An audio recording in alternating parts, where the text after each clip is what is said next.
And I'm going to say this again because Frankie has proven to me, obviously I've already known coming into it, but he is a hard worker, man. Like, he's got that Jersey style, man. Yeah, I love it. He's like blue collar, you know what I'm saying? So it's cool to see that really what we thought is actually true. Yeah. You know what I'm saying? Because a lot of people put that facade, whatever you want to call it, the social media persona out there. Then you meet him in person and you go, it's a little different than I thought. It's not the same person. True. So, I mean, I would say for him too, man, just the short time that I've been working with him, he's definitely he's up there too as well. He's who you thought he was. Yeah, just thinking about it, I'm like, man, last night I knew it. I had to pull him off a little bit, you know what I mean? Because he wants to constantly go.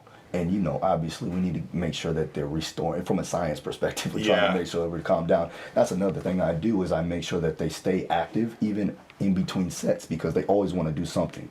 I can never leave my guys staying idle. So that's one thing that I do that a lot of my interns come in and they're like, man, you do that really well because I do it on the fly sometimes. If I see that they're getting antsy, I'll have them do a corrective.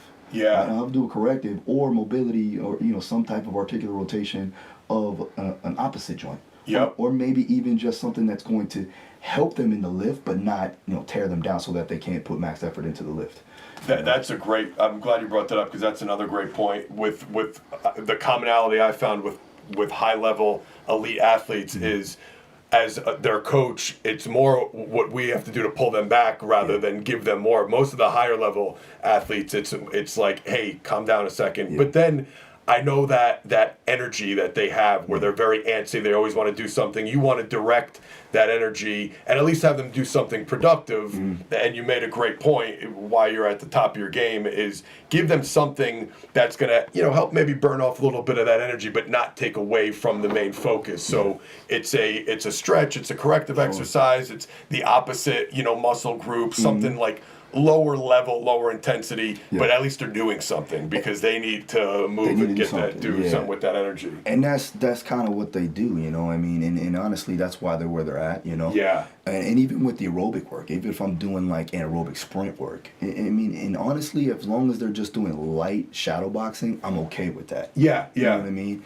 And in their mind, they're doing something, but I know that it's not physically taxing them and bringing up their heart rate, right?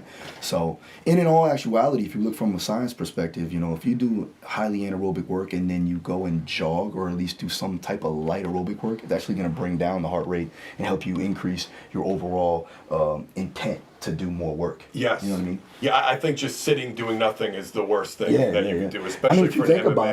about it, we both play football. So like, when we ran like gassers, I know I have my fucking opinion on gassers too. Yeah. So, but when we ran them, after you were done sprinting is when you started to feel it. Yeah. So like that's like if you keep moving, I feel like that's even more beneficial. Oh god, the 16-110s, the gas. Yeah, man. It's funny because I got to meet Ronda Rousey briefly at the WWE Performance Center, and that was the first thing I noticed with her.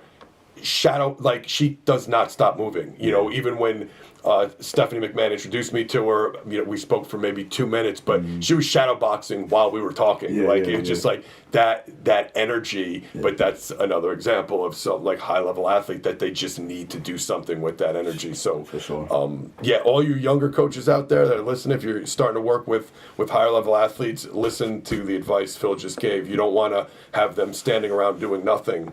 And from a business standpoint, I used to work with a lot of high school kids and younger kids.